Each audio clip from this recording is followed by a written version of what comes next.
Hello students, welcome to my YouTube channel PCM कक्षा। Guys, आज की इस वीडियो के अंदर हम क्लास 10th के अंदर जो हमारा एक टॉपिक आता है चैप्टर 3 के अंदर pair of linear equation in two variables के अंदर जो हमारा एक टॉपिक है अपस्ट्रीम एंड डाउनस्ट्रीम, यानी कि बोट एंड स्ट्रीम के जो क्वेश्चन आते हैं। इस क्वेश्चन में बच्चों को बहुत ज्यादा प्रॉब्लम होती है, सो हम इसके ऊपर ही एक वीडियो लेके आए हैं। और इस वीडियो को देखने के बाद आपका अपस्ट्रीम एंड डाउनस्ट्रीम का कभी भी कोई भी क्वेश्चन गलत नहीं होगा। इस तरीके से आपको समझाया जाएगा, आपको बहुत अच्छे से सारी चीजें क्लियर हो जाएंगी। देखो, अपस्ट्रीम एंड डाउनस्ट्रीम का कंसेप्ट क्या होता है बेसिकली। ये हमारा क्या है, लेट सपोज ये मैंने क्या बनाई है, ये मैंने रिवर बनाई है। एक तरीके से ये मेरी रिवर जो है, ये मेरी लेफ्ट से राइट की तरफ को क्या कर रही है, फ्लो कर रही है। ये मेरी रिवर जो लेफ्ट से राइट की तरफ को फ्लो कर रही है, और इसकी स्पीड मैं क्या मान लेता हूं, इसकी स्पीड मैंने क्या ले ली, लेट सपोज इसकी स्पीड मेरी y किलोमीटर पर आवर है। इसकी स्पीड क्या है, मेरी y किलोमीटर पर आवर है। और ऐसे ही मेरे पास एक बोट है, ये मेरे पास एक बोट है, समझ लो ये बोट। अगर अब इस बोट का जो कंसेप्ट है ना, इसको बहुत अच्छे से समझना। जो मेरी स्ट्रीम है, यानी कि पानी की धारा है, वो तो फिक्स स्पीड में ही चलेगी, यानी कि y किलोमीटर पर आवर की क्या है स्पीड, किस चीज की स्पीड है, स्ट्रीम की स्पीड है। अब लेकिन ये मेरी बोट है, ये मेरी बोट का दो कंसेप्ट बन सकते हैं। देखो कैसे बन सकते हैं, या तो मेरी बोट इस दिशा में जाए जिस दिशा में पानी बह रहा है, या तो मेरी बोट उस दिशा में जाए जिस दिशा से पानी आ रहा है, यानी कि अपोजिट टू बोट, यानी कि वाटर के अपोजिट जाएगी या फिर वाटर के साथ जाएगी। सो इसके अंदर देखो क्या चीज हमारे को ध्यान रखने वाली होती है। ये जो हमारी बोट है ना, इस बोट की हम स्पीड मान लेते हैं स्टिल वाटर के अंदर, जो रुका हुआ पानी है उसके अंदर। लेट सपोज इसकी स्पीड क्या थी, x किलोमीटर पर आवर थी। क्या थी हमारी, x किलोमीटर पर आवर थी। कहां पे स्पीड थी इसकी, स्टिल वाटर के अंदर। लेकिन अगर वो पानी के फ्लो की डायरेक्शन में जा रही है, यानी कि जिधर पानी जा रहा है उधर ही की तरफ क्या जा रही है, बोट की स्पीड जा रही है। सो अब एक बात बताओ मुझे, जब पानी की दिशा में हम बहते हैं, कभी आप कभी गए हो या फिर गंगा जी वगैरह में नहाने गए होंगे, तो आपने एक चीज महसूस करी होगी, किसी रिवर में कोई नहाया होगा तो आपने देखा होगा जिधर पानी जा रहा होता है ना, उधर हमारी बॉडी भी खुद से खुद चलने लग जाती है। इसका मतलब क्या है कि जो पानी की स्पीड है वो हमारे को क्या कर रही है, सपोर्ट कर रही है, हमारी स्पीड को बढ़ा रही है। सो जो बोट हमारी x किलोमीटर पर आवर, देखो क्या है, स्पीड ऑफ बोट है हमारी कहां पे, स्टिल वाटर के अंदर। स्पीड ऑफ बोट हमारी कहां पर है, ये speed of boat in still water, ये हमारी स्टिल वाटर के अंदर स्पीड दे रखी थी। अब ध्यान से देखो एक चीज को, मैंने आपको क्या बताया कि अगर x किलोमीटर आर जो पर आर स्पीड थी वो स्टिल वाटर में थी, यानी कि रुके हुए पानी में थी। सो जो x किलोमीटर की स्पीड से पानी में बह रहा था रुके हुए में, अब पानी की स्पीड उसमें ऐड हो जाएगी ना, जब पानी की डायरेक्शन में वो जाएगा तो पानी की स्पीड क्या हो जाएगी, ऐड हो जाएगी। सो ये मेरी स्पीड क्या हो जाएगी, जब ये पानी की डायरेक्शन में जाएगी, ये मेरी स्पीड हो जाएगी x plus y kilometre per hour. दोनों की स्पीड क्या हो जाएगी, आपस में ऐड हो जाएगी। तो बोट हमारी कितनी स्पीड से चलेगी, x plus y kilometre per hour. और इस केस को जब ये पानी की डायरेक्शन में जाता है, जब बोट पानी की डायरेक्शन में ही जाती है मेरी, ये मेरा कहलाता है डाउन स्ट्रीम। इसको बोला जाता है डाउन स्ट्रीम, यानी कि पानी की डायरेक्शन में जब बोट चलती है उसको बोला जाता है डाउन स्ट्रीम। इसी तरीके से जब मेरी बोट अगेंस्ट द वाटर जाती है, पानी तो इधर बह रहा है मेरा y किलोमीटर की स्पीड से, लेकिन मेरा बोट क्या है, उससे अपोजिट जाने की कोशिश कर रही है, और बोट की स्टिल वाटर में स्पीड क्या है, x है। सो यहाँ पे मेरी जो बोट की स्पीड होगी वो क्या हो जाएगी, पानी की वजह से, पानी अपोज करेगा ना उसको, जब पानी अपोज करेगा स्पीड को, बोट की स्पीड को पानी अपोज करेगा, तो स्पीड जो एक्चुअली में x थी स्टिल वाटर के अंदर उससे भी कम हो जाएगी। सो यहाँ पे मेरा जो रिजल्टेंट स्पीड आएगी वो क्या आएगी, x minus y kilometre per hour. x minus y kilometre per hour मेरी स्पीड हो जाएगी। और इस चीज को बोला जाता है हमारा अपस्ट्रीम। इस चीज को हम क्या बोलते हैं, अपस्ट्रीम। सो हमारे को इस कंसेप्ट के अंदर सबसे पहले ये चीज समझ में आई कि डाउन स्ट्रीम के अंदर हमारी स्पीड ऐड हो जाती है, स्टिल वाटर से ज्यादा बढ़ जाती है, और अपस्ट्रीम के अंदर हमारी क्या हो जाती है, स्पीड डाउन हो जाती है, यानी कि जो नॉर्मल स्पीड होती है स्टिल वाटर के अंदर उससे भी कम हो जाती है। तो अपस्ट्रीम की रिजल्टेंट स्पीड बन गई मेरी x minus y kilometre per hour, और डाउन स्ट्रीम में मेरी स्पीड आ गई x plus y kilometre per hour. बस जिस बच्चे को ये चीज अच्छे से समझ में आ गई कि मेरा अपस्ट्रीम के अंदर क्या हो रहा है स्पीड के अंदर और डाउनस्ट्रीम के अंदर क्या हो रहा है, उसके लिए तो ये क्वेश्चंस बहुत ही इजी हो जाएंगे। जो भी हमारे बोर्ड से और स्ट्रीम से रिलेटेड क्वेश्चन आते हैं, आपको बस ये कंसेप्ट अगर पता है तो आप इन क्वेश्चंस में कभी मार नहीं खाएंगे। आपके लिए ये क्वेश्चंस क्या हो जाएंगे, बहुत ज्यादा इजी हो जाएंगे। सो देखो, अब हमारा जो एनसीईआरटी का एग्जाम्पल नंबर 19 है, वो हमारा क्वेश्चन अपस्ट्रीम एंड डाउनस्ट्रीम पे डिपेंड करता है। सो मैं उस क्वेश्चन को और करा देता हूं, तो आपका ये कंसेप्ट क्या हो जाएगा, बहुत ज्यादा पक्का हो जाएगा। सो अब हम ध्यान से देखते हैं। देखो, हमारा एग्जाम्पल नंबर 19 एनसीईआरटी बुक का एग्जाम्पल नंबर 19 को देखो। सबसे पहले क्या दिया हुआ है, अ boat goes 30 kilometre upstream and 44 kilometre downstream in 10 hours. आपको दिया हुआ है टाइम कि वो 30 किलोमीटर ऊपर गया, पानी के अगेंस्ट गया, और 44 किलोमीटर डाउनस्ट्रीम आया, और उसने 10 आवर्स लिए। नेक्स्ट कंडीशन क्या है, इन 13 hour it can go 40 kilometre upstream and 55 kilometre downstream. इतना वो जा रहा है 13 घंटे के अंदर। तो आपको क्या निकालना है, determine the speed of the stream and that of the boat in still water. तो सबसे पहले मैंने क्या किया, मैंने लेट कर लिया, let the speed of boat. मैंने क्या करा, speed of boat in still water.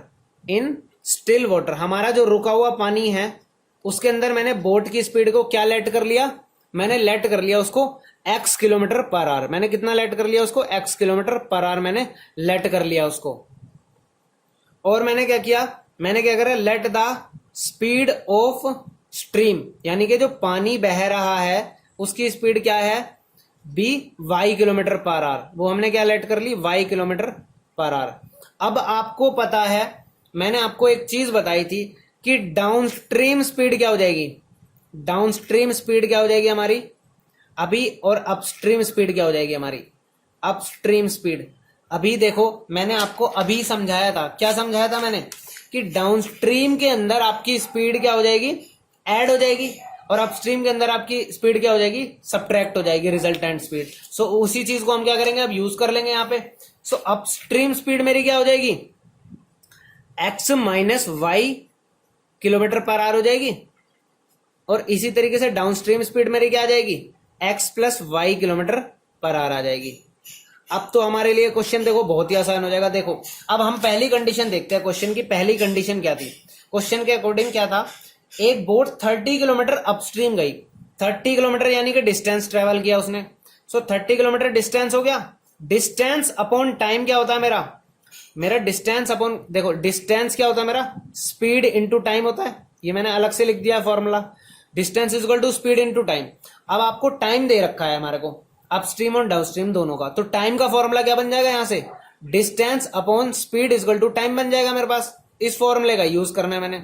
सो मेरा डिस्टेंस 30 है अपस्ट्रीम का, तो अपस्ट्रीम की स्पीड क्या थी मेरी, डिस्टेंस अपॉन स्पीड लगा दूंगा, मेरा टाइम आ जाएगा अपस्ट्रीम का। सो डिस्टेंस अपॉन अपस्ट्रीम का टाइम क्या आएगा मेरा, एक्स माइनस वाई। यहां से क्या आ गया मेरा, एक्स माइनस वाई आ गया। सो ये मेरा क्या आ गया, टाइम 1 आ गया, यानी कि अपस्ट्रीम का टाइम आ गया। और इसके अंदर मैं क्या ऐड करूंगा, डाउनस्ट्रीम का टाइम भी ऐड करूंगा, क्योंकि दोनों का टाइम मिला के उसने 10 घंटे दिया है मेरे को। डाउनस्ट्रीम आया 44, तो 44 डाउनस्ट्रीम आया, डिस्टेंस हो गया, और मेरा स्पीड क्या है डाउनस्ट्रीम की, एक्स प्लस वाई। सो ये क्या आ जाएगा मेरा, एक्स प्लस वाई। और दोनों का टाइम ऐड होके कितना आया है मेरा, 11 आया है, सॉरी 10 है। पहली कंडीशन में मेरा 10 है। यहां से मेरी क्या बन गई, ये फर्स्ट इक्वेशन बन गई। किसी को भी कोई कंफ्यूजन है तो ये हमारा क्या है, ये हमारा टाइम 1 है, यानी कि अपस्ट्रीम जाने का टाइम आया है। 30 अपस्ट्रीम गया था ना, 30 अपस्ट्रीम गया था, अपस्ट्रीम की स्पीड ये है, डिस्टेंस अपॉन स्पीड ही क्या होता है, टाइम होता है। और दोनों का टाइम ऐड करके 10 दे रखा था, तो डाउनस्ट्रीम का टाइम मैंने निकाल दिया, दोनों को ऐड कर दिया, मेरी पहली इक्वेशन तैयार हो गई। इसी तरीके से दूसरी कंडीशन के अंदर देखो क्या है, वो 40 किलोमीटर अपस्ट्रीम गया, यानी कि 40 किलोमीटर अपस्ट्रीम, 40 किसी स्पीड से गया अपस्ट्रीम में, एक्स माइनस वाई से गया होगा, प्लस कितना आ गया आगे, 55 डाउनस्ट्रीम गया, तो 55 अपॉन क्या आ जाएगा मेरा, एक्स प्लस वाई आ जाएगा, इक्वल टू कितने आवर्स लिए उन्होंने सेकंड कंडीशन के अंदर, 13 घंटे लिए हैं। तो ये मेरा आ गया सेकंड। अब ये क्वेश्चन देखो, इसको किस मेथड से सॉल्व करना पड़ेगा मुझे, मैंने को पहले रिड्यूस करना पड़ेगा इसको, किसके अंदर, लीनियर इक्वेशन बनानी पड़ेगी। तो देखो मैं क्या करता हूं, मेरे को क्या कॉमन दिख रहा है, मेरे को 1 upon x minus y common दिख रहा है, तो मैंने क्या किया, 1 upon x y, let 1 upon x minus y is equal to u, and 1/x plus y is equal to v। So यहां से मेरी देखो क्या इक्वेशन बन जाएगी, पहली इक्वेशन किससे क्या आ जाएगा मेरा 30u plus 44v is equal to 10। ये मेरी एक कंडीशन आ गई। ऐसे ही दूसरी कंडीशन देख लेता हूं मैं, क्या आएगी मेरे पास, ये मेरी थर्ड इक्वेशन ले ली मैंने, लेट्स सपोज। आगे देखो क्या आ जाएगी मेरी 40u plus 55v is equal to 13। ये मेरी क्या आ गई, फोर्थ इक्वेशन आ गई। ये मेरी क्या आ गई, फोर्थ इक्वेशन आ गई। सो अब देखो ये दोनों इक्वेशन है मेरे पास। अब मेरे को क्या करना है, इसको सॉल्व करना है ताकि मेरी u और v की वैल्यू हो जाएगी, और उस वैल्यू से मैं क्या निकाल लूंगा, अपना x एंड y निकाल लूंगा। तो देखो मैं क्या करता हूं, इसके अंदर एलिमिनेशन मेथड लगा लेता हूं। ये मेरा 30 है और ये मेरा 40 है। अब मुझे दोनों को सेम बनाने के लिए क्या करना पड़ेगा, देखो मेरा कॉमन फैक्टर क्या आ रहा है, 120 आता है। वो 30 के टेबल में भी आता है और 40 के में भी आता है, तो मैं 120 बना सकता हूं इसको ऊपर नीचे। सो उसके लिए क्या करना पड़ेगा, देखो ऊपर वाली इक्वेशन को 4 से मल्टीप्लाई करना पड़ेगा और नीचे वाली इक्वेशन को 3 से मल्टीप्लाई करना होगा। तो मेरी इक्वेशंस देखो क्या हो जाएंगी 4 से मल्टीप्लाई होने के बाद। ये क्या हो जाएगी मेरी 120u प्लस 4 से मल्टीप्लाई होगी, 4 4 से 16, 1 4 4 से 16 एंड 1 17, 176 v आ जाएगा, और ये मेरा हो जाएगा 40। यहां से मेरी थर्ड इक्वेशन से क्या बन गई, ये फिफ्थ इक्वेशन बन गई। इसी तरीके से इसमें 3 से मल्टीप्लाई होके देखो क्या बनेगा, 120u प्लस 3 से मल्टीप्लाई होगी, इसकी क्या आएगा, यहां से मेरा आ जाएगा 15 का 1 v 1 15 165 आ जाएगा। ये मेरा क्या आ जाएगा 165 आ जाएगा। v इज इक्वल टू क्या आ गया, यहाँ पे 13 की मल्टीप्लाई 3 से हो जाएगी 39 आ जाएगा। ये मेरी बन गई फोर्थ से सिक्स्थ इक्वेशन। अब मैंने देखो ये दोनों की वैल्यू सेम आ गई, तो मैंने क्या करा, ऊपर वाली इक्वेशन से नीचे वाली क्या कर दी, सब्ट्रैक्ट कर दी। तो ये मेरा हो गया कैंसिल आउट, और यहां से मेरे पास क्या आ गया, ये मेरा आ गया 11v। यहां से मेरा 11v आ गया, किसके बराबर, 1 के बराबर। सो मेरी v की वैल्यू क्या आ गई, 1/11 आ गई। मेरी v की वैल्यू तो सॉल्व हो गई, 1/11 आ गई। अब इस v की वैल्यू को मैं इक्वेशन के अंदर पुट कर देता हूं, तो मेरा क्या आ जाएगा 30u प्लस 44 इंटू वी यानी कि 1/11 इजक्वल टू 10। सो यहां से देखो क्या आ गया 30u प्लस ये मेरा कैंसिल आउट होकर 4 आ गया, प्लस 4 इजक्वल टू 10। सो यहां से देखो क्या आएगा 30u इजक्वल टू ये 4 उधर जाके 6 हो जाएगा, और u की वैल्यू क्या आ गई मेरी 6/30। इसको कैंसिल आउट करके क्या आ गया मेरा 1/5 आ गया। सो मेरा u की वैल्यू आ गई 1/5 आ गई। अब यहां पे देखो मेरा जो 1/v जो मेरा u और v था वो किसके बराबर था, मेरा जो u था वो किसके बराबर था, मेरा 1/x माइनस वाई के बराबर था। तो v और मेरी u की वैल्यू क्या आई है, मेरी सॉल्व होके 1/5 आई है। सो ये क्या हो गया, यहां से मेरी एक और इक्वेशन बनेगी। देखो क्रॉस मल्टीप्लाई करोगे तो क्या बनेगा, x minus y is equal to 5। यहां से मेरी ये 7th इक्वेशन तैयार हुई है। इसी तरीके से मेरी एक इक्वेशन और बनेगी, किससे बनेगी, वो मेरी बनेगी v से। v मेरा किसके बराबर है, v मेरा है 1/x प्लस वाई के बराबर है। तो v की वैल्यू क्या आई है मेरी 1/11 आई है। तो यहां से क्या आ जाएगा 1/x plus y is equal to क्या आ जाएगा, देयरफॉर क्या आ गया x plus y is equal to क्या आ गया 11 आ गया। ये मेरी होगी 8th इक्वेशन। अब देखो 7th और 8th इक्वेशन के अंदर, 7th और 8th इक्वेशन के अंदर अगर आप क्या लगाते हो, हमारा अगर आप क्या लगाते हो, डायरेक्ट एलिमिनेशन मेथड लगाते हो, तो क्या करना पड़ेगा, देखो ये माइनस वाई है और ये प्लस वाई है, तो दोनों को इक्वेशन को मैं क्या कर सकता हूं, ऐड कर सकता हूं। तो देयरफॉर मैंने क्या किया 7 प्लस 8 कर दी, यानी कि दोनों इक्वेशन ऐड कर दी। दोनों इक्वेशन को ऐड किया, y से y कैंसिल आउट हो गया, और ये मेरा x प्लस एक्स क्या हो जाएगा 2x हो जाएगा, इक्वल टू क्या आ जाएगा 16। सो मेरी x की वैल्यू आ गई यहां से 8, 16 डिवाइडेड बाई 2 मेरे पास क्या आ गई 8 आ गई। x की वैल्यू मेरे पास आ गई, x की वैल्यू मेरे पास आ गई 8, और इस x की वैल्यू को मैं कहां सब्सटीट्यूट कर दूंगा, देखो इस x की वैल्यू को मैं यहां पे करके दिखा रहा हूं आपको। इस x की वैल्यू को आप सब्सटीट्यूट कर दो 7th इक्वेशन के अंदर, तो देखो क्या आ जाएगा 8 minus y is equal to 5। ये अलग है 8 minus y is equal to, तो यहाँ y को उधर ले जाओ, y मेरा राइट साइड में गया, ये 5 इधर आगे क्या हो जाएगा माइनस का आ जाएगा। y की वैल्यू क्या आ गई 3, मेरा y की वैल्यू 3 आ गई, x की वैल्यू आ गई 8।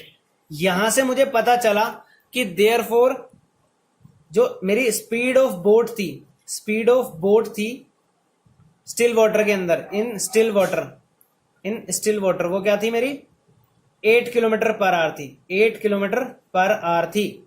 और जो मेरा क्या था स्ट्रीम स्पीड, जो मेरा स्ट्रीम स्पीड थी वो क्या थी मेरी, y थी, यानी कि 3 किलोमीटर पर आवर थी। और इसी के साथ हमारा ये क्वेश्चन हो गया फिनिश। देखो क्वेश्चन बहुत इजी है, बस ये आपको एक बार कंसेप्ट समझ में आना चाहिए अपस्ट्रीम एंड डाउनस्ट्रीम का। और उसके बाद आपको वो जो मेथड मैंने आपको सिखाया था लास्ट वीडियो के अंदर कि हमारे को रिड्यूस कैसे करना होता है अपने पेयर ऑफ लीनियर इक्वेशन की फॉर्म में, वो चीज आपको अगर आ गई बहुत अच्छे से तो आपके लिए ये क्वेश्चंस क्या हो जाएंगे, बहुत ही इजी हो जाएंगे। और गाइस जिन दोस्तों ने अभी तक मेरे चैनल को सब्सक्राइब नहीं करा वो सबसे पहले जाके मेरे चैनल को सब्सक्राइब कर लें और बेल आइकन को दबा लें, ताकि जो भी मैं वीडियो अपलोड करूं वो आप तक पहुंच सके। और दोस्तों अपने दोस्तों को भी ये चैनल शेयर करें ताकि वो भी आपके साथ साथ इस चैनल का बेनिफिट ले सकें।